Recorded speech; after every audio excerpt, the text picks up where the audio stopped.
Hello students, Medici point YouTube channel में बच्चों आपका स्वागत है। बच्चों आज लास्ट टॉपिक होगा सेट का। इसमें मैं आपको जितने भी सेट आपने पढ़ लिया सब कुछ सभी टॉपिक्स कंप्लीट हो गया, लेकिन कुछ law of algebra of set से रिलेटेड कुछ क्वेश्चन होते हैं, उस पर डिस्कस करेंगे बच्चे। ये मैंने टॉपिक लिख दिया, law of algebra of sets. इसमें सबसे फर्स्ट रूल है डिमॉर्गन्स लॉ। डिमॉर्गन्स लॉ आपको इतना इंपॉर्टेंट है कि उसकी जरूरत हर समय, सेट का कोई भी टॉपिक पढ़ेंगे तो उसकी जरूरत पड़ती है, और उससे रिलेटेड और भी कुछ कॉम्प्लीमेंट की प्रॉपर्टीज है, उसको भी पढ़ना है। तो इन सबको पढ़ने के लिए आपको मैंने मैथमेटिकली जितने भी ऑपरेशन ऑन सेट्स को समझाया था उसी की जरूरत होगी। एक बार और उसको याद करा देते हैं। देखिए ये इस तरह, if X belongs to A union B, इसका क्या मतलब था मैथमेटिकली, आपको याद होगा। X बिलोंग्स टू A और X बिलोंग्स टू B मैंने बताया होगा। दूसरा मैंने समझाया था, if X belongs to A intersection B का मतलब मैंने क्या बताया था, X बिलोंग्स टू A और X बिलोंग्स टू B, और के प्लेस पर यहाँ पर एंड हो जाता है, ये दोनों में चेंज है, ठीक है। थर्ड फार्मूला मैंने बताया था, if X belongs to A minus B अगर हो तो क्या हो जाएगा, X belongs to A and X does not belong to B, दोनों में डिफरेंस है। और भी देखिए, if X belongs to A this imply X does not belong to A complement, याद रखेंगे। या ऐसा भी हो सकता है कि if X belongs to A complement this imply X does not belong to A। तो इस तरह का फार्मूला आपको याद रखना पड़ेगा और इसी की जरूरत पड़ेगी। ये मैथमेटिकली मैंने जितने भी ऑपरेशन एक्सप्लेन किया था उसमें इसको मैंने समझाया था, तो ये याद रखेंगे तो इसी का यूज होगा, ठीक है। आगे देखते हैं। अब इसमें मैं किसी एक को प्रूव कर दे रहा हूं। देखिए फर्स्ट वाले को प्रूव करेंगे। अगर फर्स्ट वाले को जो फार्मूला मैंने नोट कराया था उसी के बेसिस पर एलएचएस ले लीजिए, if X belongs to A union B whole complement. तो इसको कैसे एक्सप्लेन करेंगे आप, पहले कॉम्प्लीमेंट हटाइए। तो कॉम्प्लीमेंट हटाने का क्या फार्मूला है, X does not belong to A union B, complement हट गया। अब आप इसको इसके अंदर ले जाएंगे तो ये हो जाएगा X belongs does not belong to A। Union को आप क्या लिखते थे, याद करो, R लिखते थे, लेकिन यूनियन को यहाँ पर X belongs to A union B है, तो इसको आप लिखते थे X बिलोंग्स टू A और X does not belong to, sorry X belongs to B लिखते थे। लेकिन अगर ऐसा हो जाए, कैसा, X does not belong to A union B हो जाए तो आपका सिंबल अपोजिट हो जाएगा, एकदम अपोजिट। कैसे, X does not belong to A and हो जाएगा, X does not belong to B हो जाएगा। वैसे ही अगर आपको मैंने बताया था X belongs to A intersection B, तो आप क्या लिखते थे, X belongs to A and X belongs to B, ऐसा लिखते थे।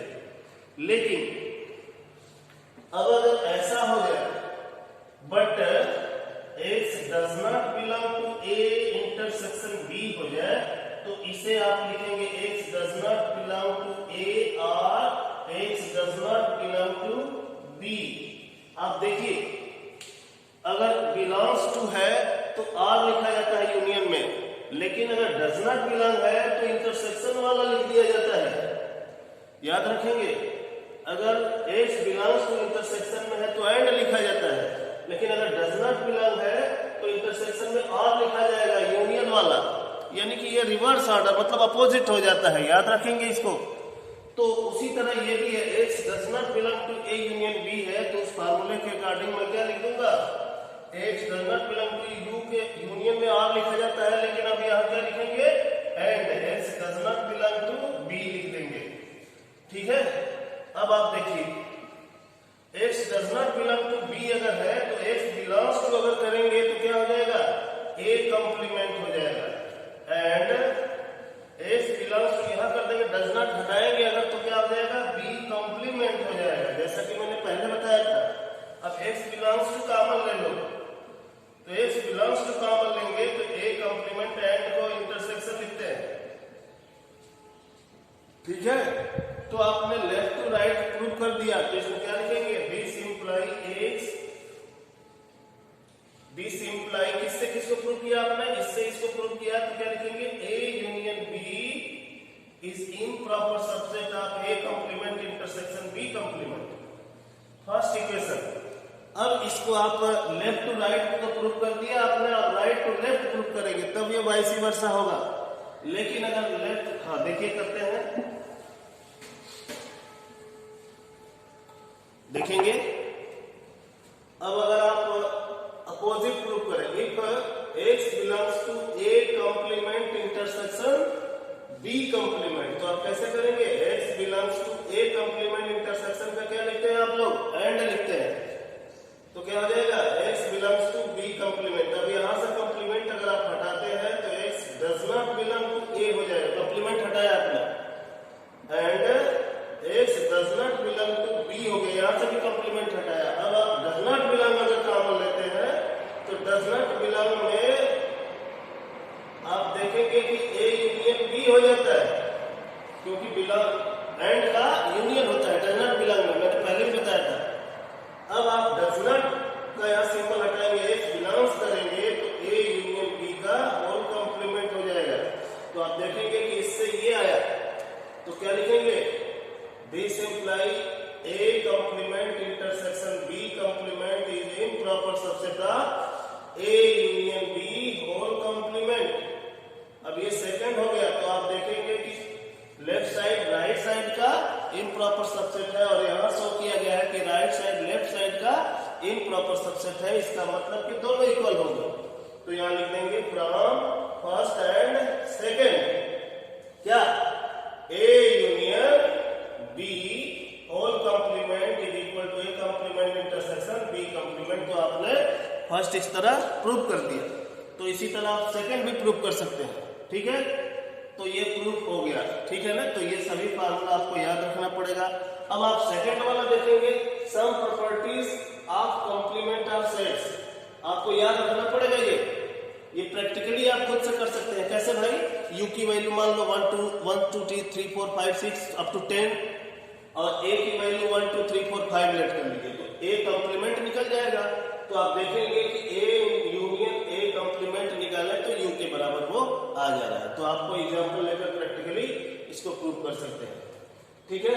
उसी तरह a इंटरसेक्शन a कंप्लीमेंट की वैल्यू 5 होगी, आप खुद समझ सकते हैं। अगर नहीं समझ में आए तो कमेंट कर देना, ठीक है। फिर 5 कंप्लीमेंट निकालेंगे तो u आ जाएगा, u कंप्लीमेंट निकालेंगे तो 5 आ जाएगा। ये फार्मूला बहुत उपयोगी है। ये है डबल कंप्लीमेंट, इसको बोलते हैं हम लोग डबल कंप्लीमेंट। कैसे भाई, A कंप्लीमेंट और फिर उसका फिर कंप्लीमेंट का कंप्लीमेंट, इसको बोलते हैं हम लोग डबल कंप्लीमेंट। तो डबल कंप्लीमेंट अगर किया जाए तो फिर A ही आ जाता है। तो ये भी एक इंपॉर्टेंट फार्मूला है। और फिर ये लास्ट में है आपका A इंटरसेक्शन B कंप्लीमेंट, ये भी बहुत यूज होता है क्वेश्चन करने में, is equal to A minus B। तो इसको वेन डायग्राम से भी समझ सकते हैं, या प्रैक्टिकली कोई एग्जांपल ले ले, A की वैल्यू 1 2 3 4, U की वैल्यू समथिंग, B की वैल्यू समथिंग, और उसको प्रूव कर सकते हैं, ठीक है। तो ये रहा आपका law of algebra of sets. अब आपको मैं बताऊंगा फाइनाइट सेट के कुछ फार्मूले, ठीक है। नेक्स्ट फार्मूला है फाइनाइट सेट से related some more results regarding the order of finite sets, यानी कि फाइनाइट सेट से रिलेटेड और भी कुछ फार्मूला होते हैं, और ये फार्मूला इतना है। और ये फार्मूला अगर आप समझ लिए और उसे याद कर लिया तो इससे रिलेटेड सेट से कोई भी क्वेश्चन आपको छूटेगा नहीं, सभी क्वेश्चन को आप कर सकते हो इजिली। तो समझ लें इस फार्मूले को। फर्स्ट फार्मूला है number of A union B is equals to number of A plus number of B plus minus number of A intersection B। Number of A union B का मतलब कि A यूनियन B में जितने elements हों। तो ये अगर formula समझना है तो आप एक वेन डायग्राम से इसे समझ लीजिए। सबसे पहले आप एक यूनिवर्सल सेट ड्रा कर लीजिए, यानी कि रेक्टेंगल, ठीक है। अब आपको यहाँ पर सेट A है और यहाँ पर सेट B है, ये वाला पोर्शन क्या है आपका, ये कौन सा पोर्शन है आपका, आप बता सकते हैं? ये पोर्शन आपका कहा जा सकता है फर्स्ट पार्ट। मान लीजिए इसको ए में से क्या हट गया, ए में से क्या हट गया, ए इंटरसेक्शन बी को माइनस कर दिया गया। उसी तरह ये वाला फार्मूला क्या है, ये वाला पोर्शन क्या होगा, देखिए ये रीजन कैसे डिनोट करेंगे आप। इस रीजन को आप डिनोट करने के लिए लिख सकते हैं बी में से ए इंटरसेक्शन बी को हटा दिया, यानी कि टोटल जो वैल्यू होती है वो होती है number of A union B. सबको पता है कि ये टोटल वैल्यू जो होता है वो है number of A union B. अब इस number of A union B की वैल्यू निकालने के लिए फर्स्ट पार्ट प्लस इसको सेकंड मान लीजिए और इसको थर्ड मान लीजिए, दोनों को जोड़ दो। First part plus second part plus third part, तो आपका A number of A union B union number of A union B हो जाएगा। तो नंबर फर्स्ट पार्ट की वैल्यू होगी नंबर ऑफ ए में से क्या माइनस कर दिया गया है, number of A intersection B minus कर दिया गया है, प्लस सेकंड पार्ट आपका क्या है, number of A intersection B है, प्लस थर्ड पार्ट क्या है आपका, आप देखकर खुद से बताइए। वैसे ही तो उसको बोल सकते हैं कि नंबर ऑफ बी में से हटा दिया गया है क्या, ए इंटरसेक्शन बी। तो क्या लिखेंगे, number of B minus number of A intersection B. तो आप देखेंगे कि इससे ये कैंसिल हो जाएगा, तो क्या बचेगा आपके पास, बताइए क्या बच जाएगा, number of A plus number of B और क्या बचा, और बच गया minus number of A intersection B. तो आप देखिए फर्स्ट फार्मूला आपने डिराइव कर दिया, ठीक है, और ये फर्स्ट फार्मूले से रिलेटेड है, ये भी फार्मूला सेकंड वाला। अब इसमें बोला जा रहा है कि A intersection A and B are disjoint set. अगर ए और बी डिसजॉइंट सेट हो जाए तो ए और बी में कितने इंटरसेक्शन कॉमन एलिमेंट्स होंगे, एक भी नहीं होंगे, एक भी नहीं होंगे। तो क्या होगा, ए इंटरसेक्शन बी की वैल्यू 5 और कितने एलिमेंट्स होंगे, 0 एलिमेंट्स होंगे। Number of A intersection B 0 हो जाएगा। तो number of A intersection B की वैल्यू अगर यहाँ 0 रख दोगे तो क्या होगा, तो बच जाएगा केवल number of A union B equal to number of A plus number of B. तो ये सेकंड फार्मूला भी आप समझ गए। वैसे ही a minus B equal to number of A minus number of A intersection B, वो तो ऑब्वियसली इसमें दिख रहा है कि ये वाला जो पोर्शन होता है फर्स्ट पार्ट, उसको a माइनस बी भी बोलते हैं। देखिए यही a माइनस बी है, a में से b को आपने माइनस कर दिया है, तो a माइनस बी को आप क्या लिख सकते हो, number of a minus number of A intersection B यहाँ लिख दिया मैंने, तो वो थर्ड फार्मूला हो गया। अब ये फोर्थ जो फार्मूला होता है ये देखना है, फोर्थ फार्मूला।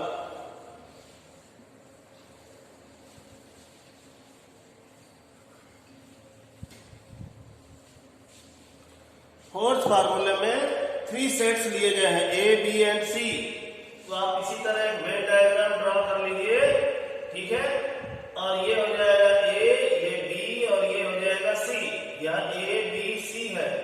अब आप इसको भी निकालेंगे तो सबसे पहले number of A plus number of B plus number of C कर दिया गया, देखिए यहाँ पर दिया गया है। अब number of A plus B plus C किया गया है, तो ये वाला पर्सन 2 बार हो गया, तो एक बार माइनस करना पड़ा है, और ये भी पर्सन 2 बार हो गया तो एक बार यहाँ भी माइनस करना पड़ा है, और ये भी पर्सन 2 बार हो गया तो ये भी माइनस करना पड़ा है। लेकिन इसको एक एक बार माइनस करने के चक्कर में ये जो अंदर का पोर्शन है ये वाला कौन सा, यहाँ पर देखो अच्छे से, ये जो 2 बार माइनस करने के चक्कर में ये वाला जो पोर्शन है कौन सा, इस पोर्शन का क्या नाम बोलते हैं हम लोग, A intersection B intersection C, 3 बार माइनस हो गया है। जबकि कितनी बार माइनस करना था, 2 ही बार माइनस करना था। तो एक बार फिर से प्लस करके बैलेंस कर दिया गया, तो आ गया number of A union B union C की वैल्यू। तो आप ये फार्मूला उस तरह से समझ सकते हैं। अगर आपको और अच्छे से ना समझ में आया हो तो आप ए की वैल्यू समथिंग, बी की वैल्यू समथिंग और सी की वैल्यू समथिंग लेकर के और इस फार्मूले को वेरीफाई कर सकते हो, तो आपको क्लियर हो जाएगा। वैसे ही सभी फार्मूले को आप क्लियर कर सकते हो। और भी फार्मूला है जिसको आप याद कर लेना और समझ भी लेना। अगर आपको फिर भी ना समझ में आ रहा है तो डिस्कस करेंगे हम लोग खुद से, लेकिन आपको कमेंट करना पड़ेगा कमेंट बॉक्स में जाकर के कि कौन सा फार्मूला नहीं समझ में आया है।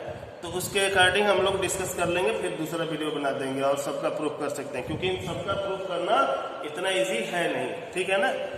तो ठीक है बच्चों, आज के लिए इतना ही, और ये सेट का टॉपिक कंप्लीट हो गया। और नेक्स्ट वीडियो में हम लोग फिर नेक्स्ट चैप्टर यानी कि रिलेशन फंक्शन डिस्कस करेंगे। बच्चों इस वीडियो को कंटिन्यू देखते रहिए, लाइक कमेंट और सब्सक्राइब करते रहिए, ठीक है। Thank you.